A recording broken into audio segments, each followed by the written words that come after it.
Were you being followed at all by the KGB? Were they keeping careful tabs on where you were? I was followed, yes. At one rather humorous occasion, I went out to ski at a place near to the embassy's dacha, which means their country establishment.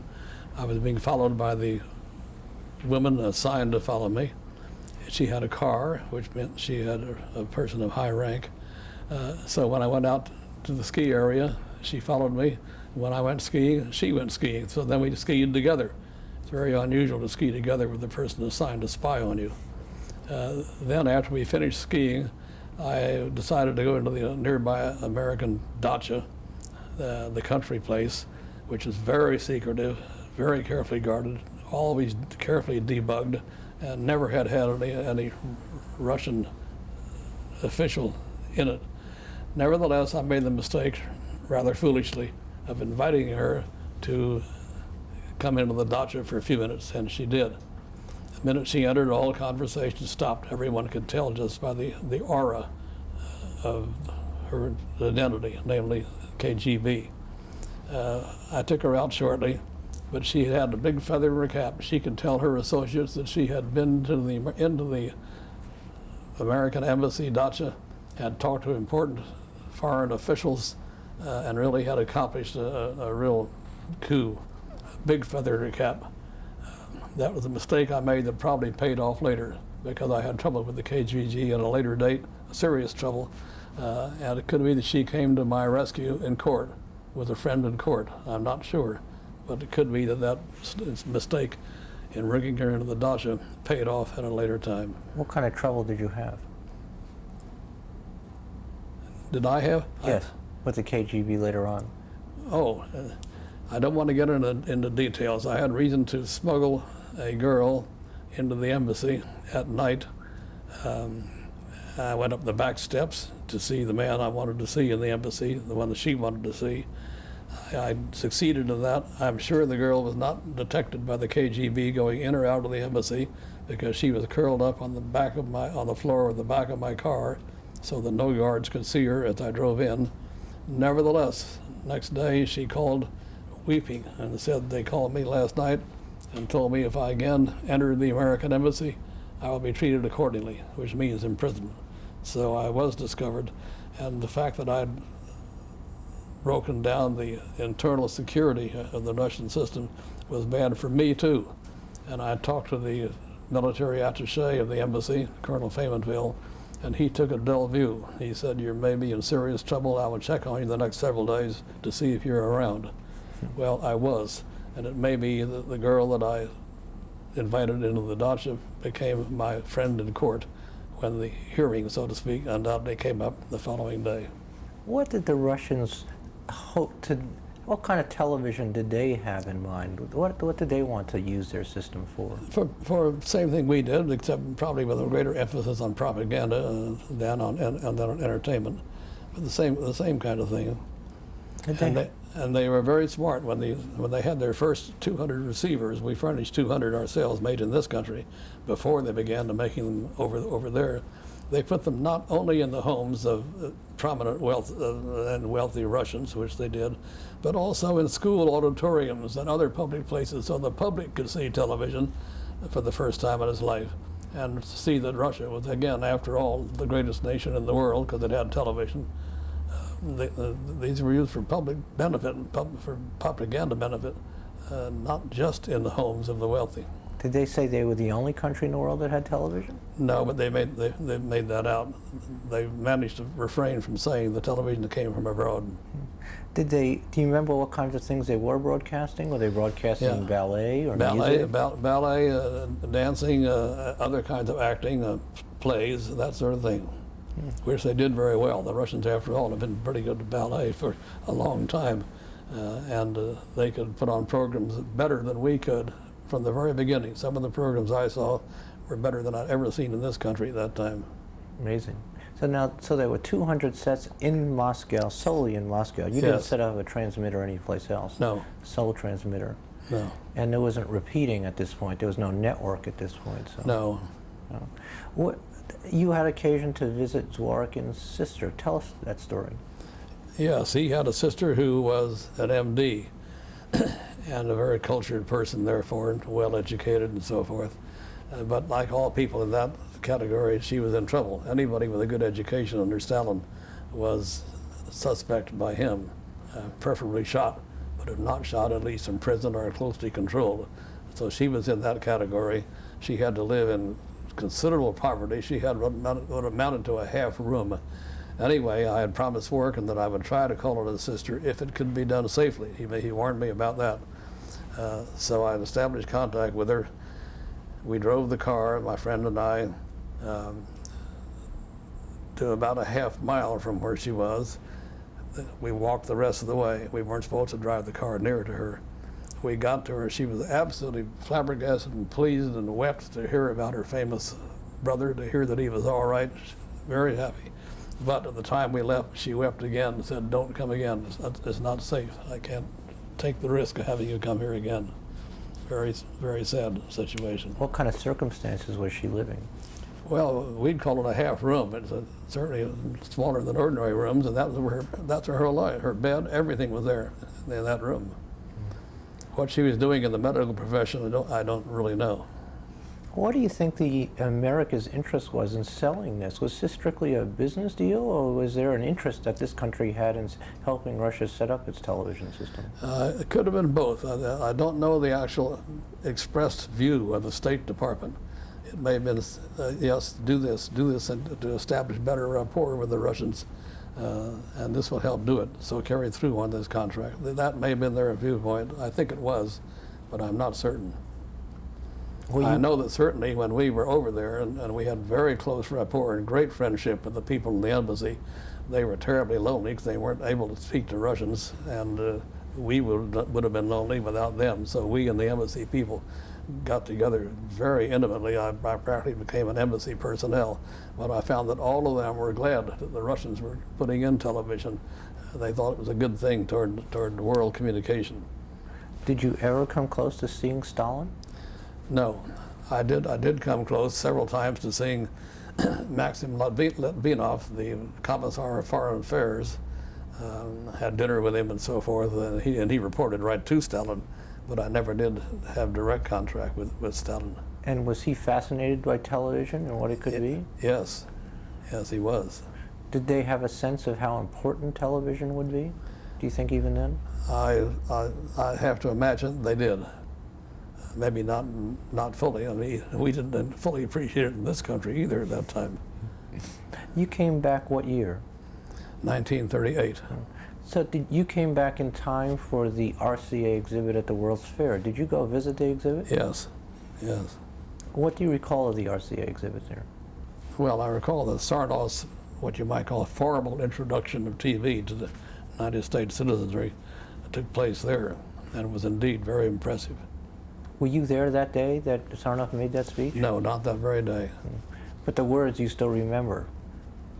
But yes, Are those the words that are... Exactly. These are the words that he spoke then. At the World's Fair? Yes. Would you like to read them to us? Yes, again, yeah. Yeah. Sarnov said this, and remember this is a great many years ago before most people even understood the meaning of the word television. He said, "When television has fulfilled its ultimate destiny, man's sense of physical limitations will be swept away, and its boundaries of sight and hearing will be the limits of the earth itself." By the way, that implies that satellites would exist someday, and they do. This may be a prediction of that. With this may come a new horizon, a new philosophy, a new sense of freedom, and greatest of all, a finer and broader understanding between all peoples of the world. And that certainly has happened. Maybe some of the programs aren't what we'd like to see, but the potential is there. Now, once that also marked the beginning of the RCA NBC broadcasting service. I think it was W2XBS in those days. Did you have anything to do with the transmissions coming out of? No, not the program aspects. No. What about making sure the transmissions worked from the transmitter aspects of them? Well, only that I was indirectly in charge of the entire Empire State transmitter. I wanted to make sure that it worked, and it did. How far were the signals going once RCA established its broadcast service? Just about as far as they should, theoretically. The line of sight from a point 1,200 feet above the ground is 42 miles. Beyond 42 miles, you're getting beyond the horizon. And the signals from the Empire State Building worked quite well for 42 miles, plus or minus a few miles. Sometimes they could be received farther away, depending on atmospheric conditions, sometimes not that far. But in general, you'd call it a 40-mile coverage. So we're looking at Westchester, suburban Connecticut, and suburban New Jersey and Long Places Island, like basically. that, yes. And then we did pick up some signals farther than 42 miles if the receiving point itself were above the horizon, were high up. And that's why we chose a place in New Jersey called Arney Mount. And there aren't really very many mountains in New Jersey, but it's called Arney Mount. We put a receiver there and picked up good signals from the Empire State Building, and that was more than 42 miles.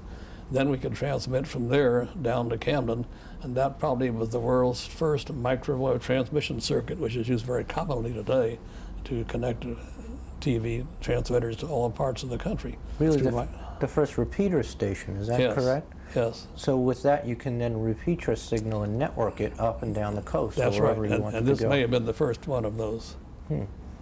Did it work? Oh, yes. Worked very well. There was a question about whether microwave, some people believed in microwave technology, others didn't think it would quite work, whether it would cross over water or not. There were various questions about microwave, which nowadays microwave is used quite often. isn't it? Yes.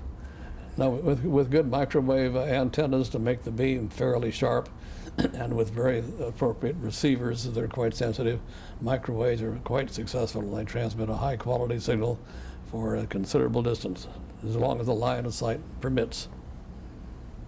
Now, once television was being sold and distributed commercially, also in 1939, did you have a set in your home? Well, the company gave me a set. What kind of set was it? I don't remember exactly. It was a 10-inch set. Was it one with the mirror on top? Yes. Can you explain how that worked as opposed to today's TV sets?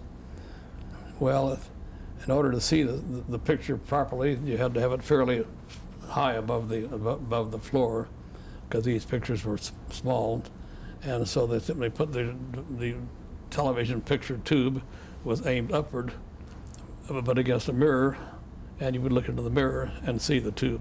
A very simple optical way to make it convenient to see a small picture. So today the tube faces you directly. This tube was faced vertically. That's right. And it was yeah. bounced off a mirror, and you Yeah. lifted up a lid. Is Yes. that correct? Yes. Was the picture a good picture that you could get? Well, it was 441 lines, if I recall correctly, which is not as good as today's 525, but it was a pretty good picture. It was all green because that's the only color we could make decently at that time. Was your house a very popular one in the neighborhood because of the televisions? Well, yes, it was. Developing color, however, the whole new physical problem of very great complexity.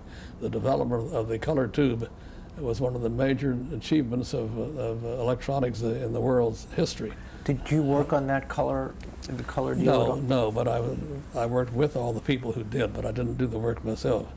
One humorous incident, to show there is some humor even in the hard work we did, was when the color tube was all developed and worked very well, but it was a mystery to anybody else. No one had ever seen one. So a demonstration was given to important government officials in Washington. They sat in a room with a color receiver using this magic color tube. In an adjacent room was the camera and a bowl of fruit for the camera to look at to give a picture in the room where the audience was. Well, the picture was turned on and the audience was aghast and very disappointed because the bananas turned out to be blue. And they couldn't adjust it otherwise. All the knobs and all those controls they could vary still resulted in blue bananas. Then Dr. Brown carried in the bowl of fruit from the adjacent room and showed that he had painted the bananas blue. And that ended all apprehension of RCA's color rendition. And in fact, the RCA basic design of color tubes not only became, but still is, the standard used throughout the world. Now, the color of battle took place largely after World War II. Yes. Did you see any color experimentation before World War II? No, I didn't. Now, during the war, you became involved in an interesting experimental work regarding a different use of television. Talk about that and the television bomb. Well, yes, there were various uses of television that weren't strictly entertainment. If a bomb could be controlled while it's falling toward its target, it could be made to strike the target more accurately if, in fact, it had some wings but act like an airplane. I knew from having been a pilot for years that if you're in an airplane, you can aim it anywhere you want to. We can put balloons in the air and have aim the airplane toward the balloon and come within 6 feet of the balloon every time. So if a bomb had wings on it, like an airplane, to be sure, much smaller wings, and then if it had radio control so that you could be sitting someplace else safely back in another airplane or on the ground or anywhere, and act as though and feel as though you were in the bomb. You could see as though you were in the bomb.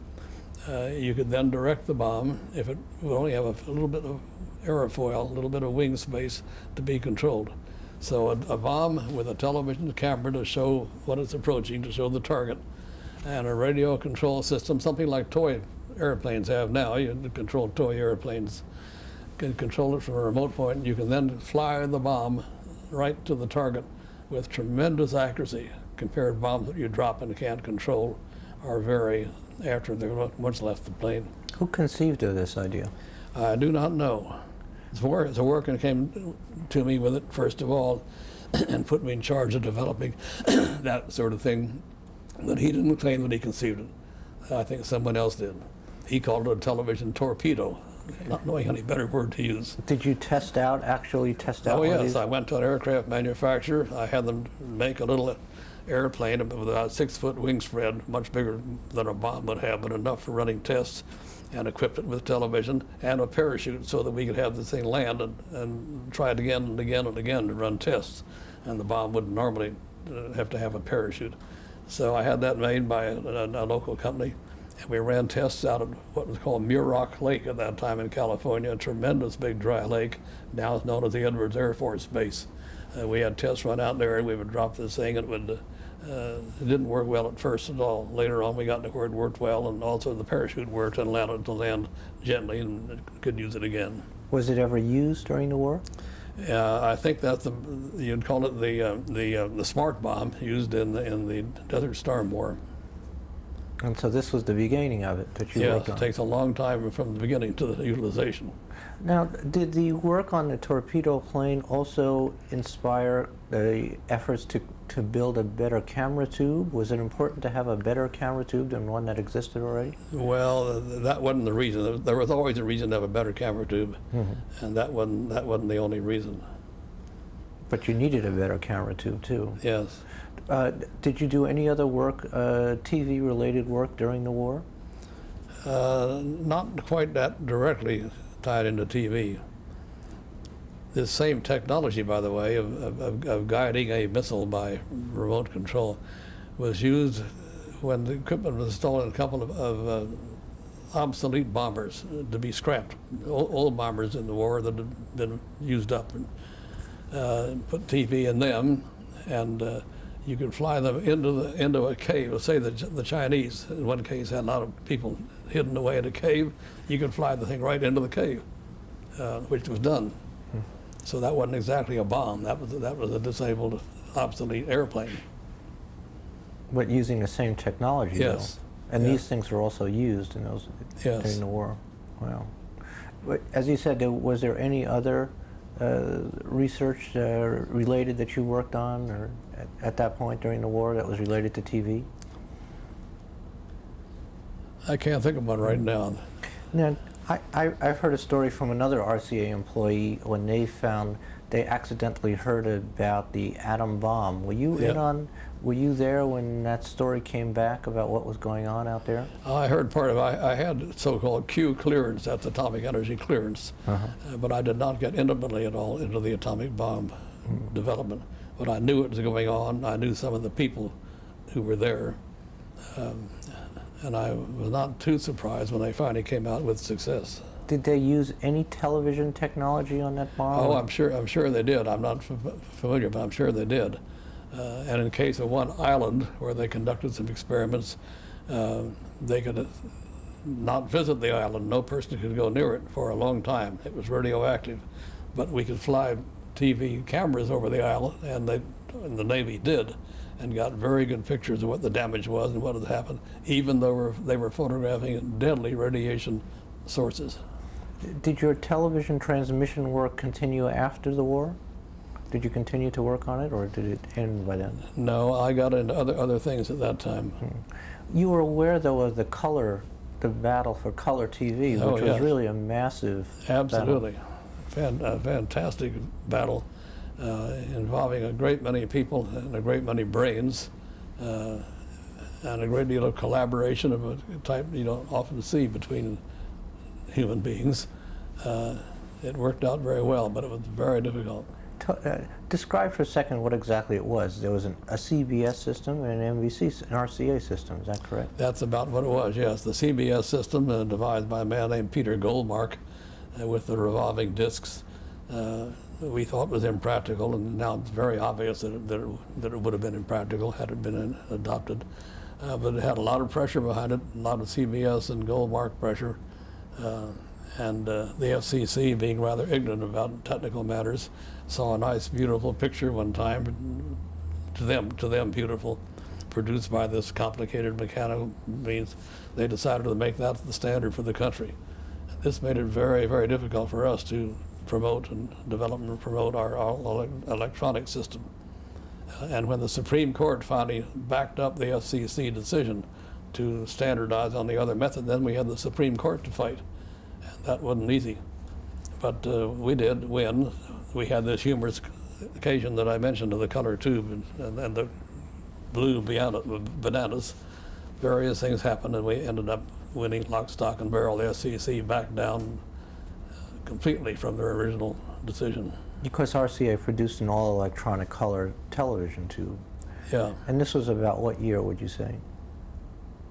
I'm not good at dates, I don't know. About 1949 or 1950, does that sound right? That's or even after that? About right, yes. Now, I forgot to ask you this before. When you were working on transmission work in the 30s, I've read someplace that Sarnoff was holding back some of the research, or that some of the research wasn't going as well as they had hoped, that it was maybe perhaps slower than they had hoped. Is that true? I don't think holding back is the right word. That's not the way Sarnoff operated. He would not hold anything back. It may have been seen to be held back, and the progress may have been slow for technical and insurmountable reasons. Someone from the outside might think it's being held back, but I do not think holding back is the proper term. Were they waiting for it to be commercially viable before the system would be unveiled? Oh, they may have held back somewhat on the date to announce its use. That's not holding back on the work. That's right. Holding back on the utilization planning. That's possible. There are times when it's worthwhile to launch something and times when it's not worthwhile. Were there any huge hurdles that needed to be overcome in developing the original television system that took a long time, do you feel? Not any one huge. The whole idea of picking up a picture and having it not only of high quality, but not requiring too much light on the person being televised. Those were sort of the broad problems that had to be attacked. And how is the light problem solved? By Zworykin's invention of the iconoscope. It involved a principle called storage, which, as I say, was about 100 times more sensitive, 100 times less light requirement than the Farnsworth tube, and that in turn was better than any other method. And eventually that tube was replaced by even more sensitive tubes, no? Well, yes, the Plumbicon and various tubes that come along. The original Zworykin iconoscope was used for several years and then replaced by more modern versions of it. The orthicon and the image orthicon? Yes, and those tubes are used today. You can see them up in banks. They're looking at the burglar as he robs the bank and so forth. They're tubes that are very sensitive and very satisfactory now in ordinary light. And the orthicon was a huge invention. I think this occurred right after World War II when it was unveiled, no? Yes. And that was, is this when they showed a picture and just a match, a light provided by a match? Do you recall that? I do recall that was done. I didn't happen to see that. So what kind of work were you doing just after the war? What areas of research did you move into? Oh, after the war, they organized a division for new products for RCA, not just television, but new products in general. And I was put in charge of the new products division. So I got involved in many new ideas, most of them not television, but many new ideas, computers being one of them. Tell me what you foresaw as far as computers. Well, I think I mentioned before, that I mentioned the three phases of computers, the four phases rather. There would be sometime be a major revolution in our whole society, our whole method of living and educating in this country. Computers haven't really caught up to what they can do yet. That's still being developed. But you said earlier, tell me for the camera exactly what you told them, how you explained that this would come about, that one would replace the other. Well, I was addressing the board of directors of RCA, and I said that the first phase of electronics, which after all was RCA's business, was that of wireless telegraphy at sea between ships and over land for communication. Then the second phase of electronics was that of radio broadcasting, which became bigger than the first in dollars. That the third phase of electronics was that of its use during the war, which became bigger in dollars temporarily during wartime than the previous phases. That the fourth phase of electronics in existence at the time that I talked was broadcasting, which became Television broadcasting. Television, I beg your pardon. Television broadcasting, which would become the biggest of all. It did.